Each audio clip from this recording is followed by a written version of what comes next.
Baik, bismillahirrahmanirrahim. Assalamualaikum warahmatullahi wabarakatuh.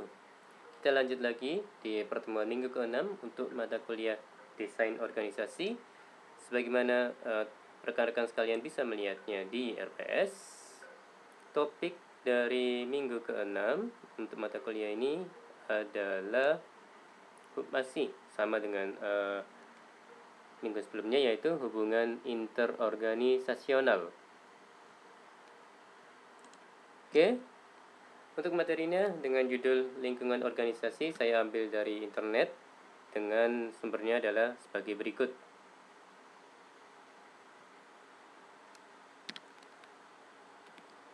Baik, pokok bahasan dari presentasi kali ini adalah pengertian lingkungan organisasi, hubungan lingkungan dengan organisasi, elemen lingkungan organisasi, teori kontingensi, teori ketergantungan sumber daya, dan teori ekologi populasi. Oke, masuk ke pengertian lingkungan organisasi. Elemen-elemen di luar organisasi yang mempunyai pengaruh terhadap kehidupan organisasi adalah pengertian dari lingkungan organisasi.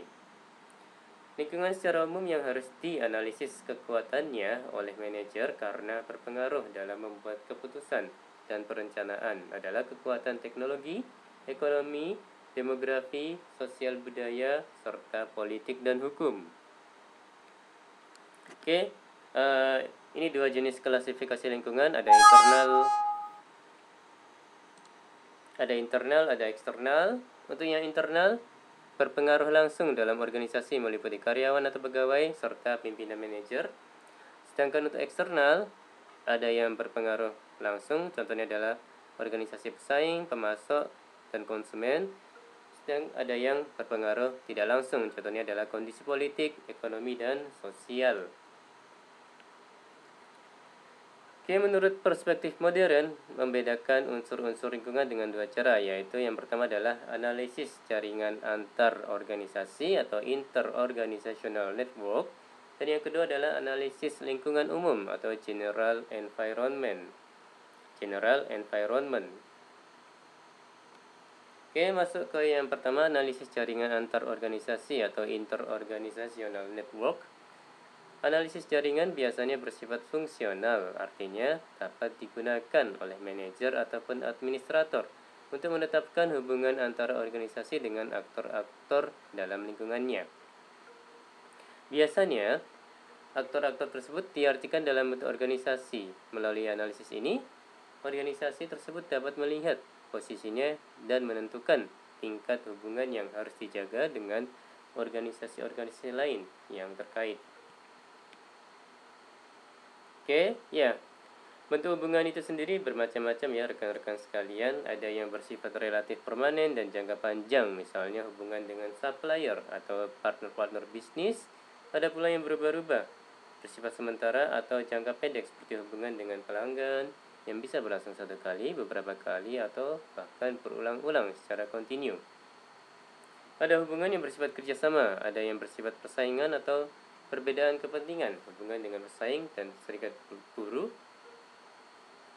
Tetapi ada pula yang berbentuk regulatif. Hubungan contohnya adalah hubungan dengan badan-badan pemerintah yang menetapkan peraturan pajak yang harus dipatuhi.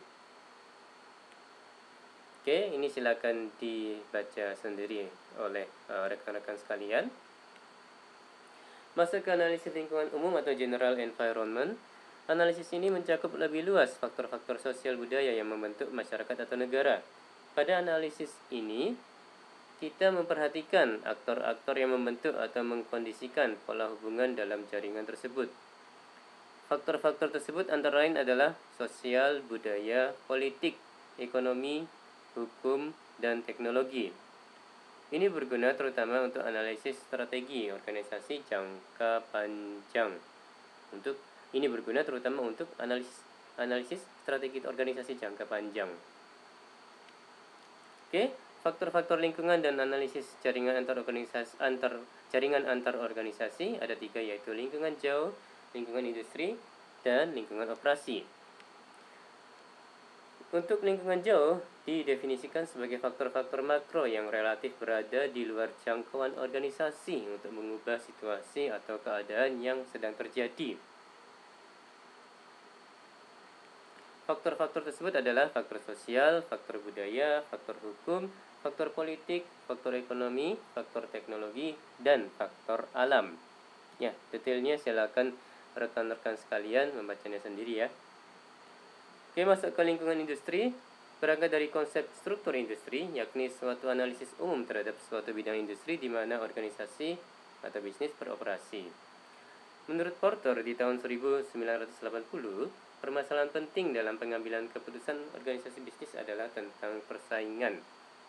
Adapun faktor-faktor pembentuk persaingan yaitu dari kompetitor, pendatang baru, pemasok, pembeli, dan barang pengganti.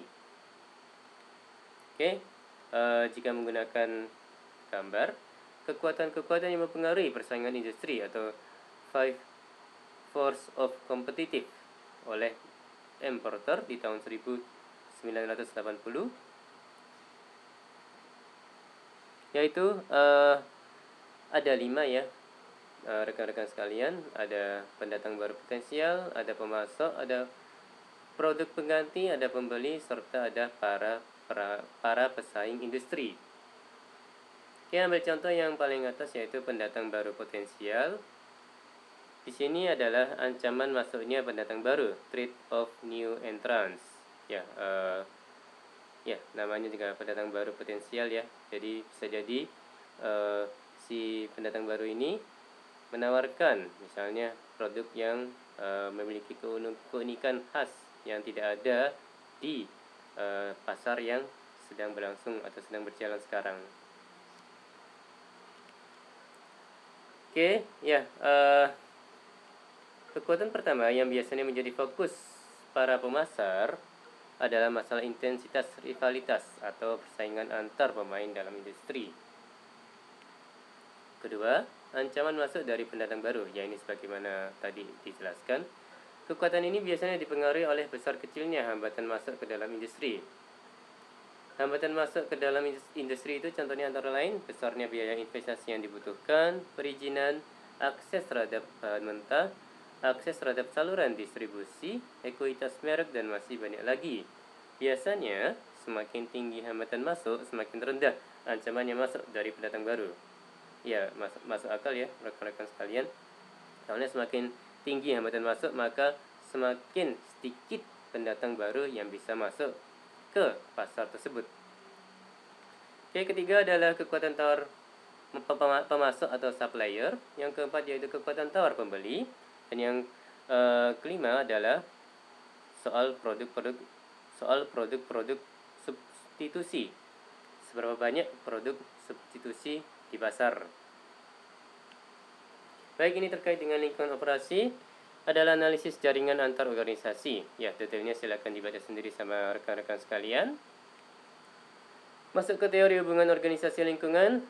Ada yang pertama teori kontingensi, yang kedua teori ketergantungan sumber daya, yang ketiga adalah teori ekologi populasi.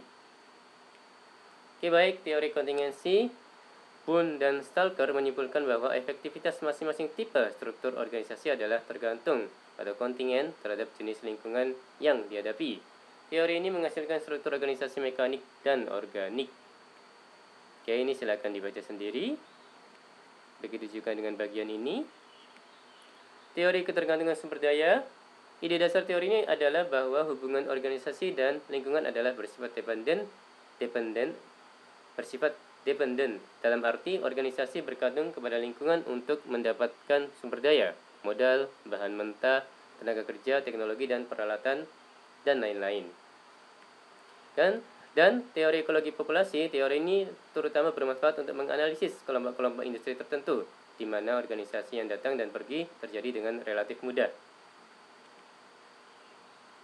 Baik, sekian dari saya. Jangan lupa untuk memberikan komentar di bagian komentar ya, minimal nama dan nomor induk mahasiswa. Oke, baik. Jika ada pertanyaan silakan dituliskan juga di situ.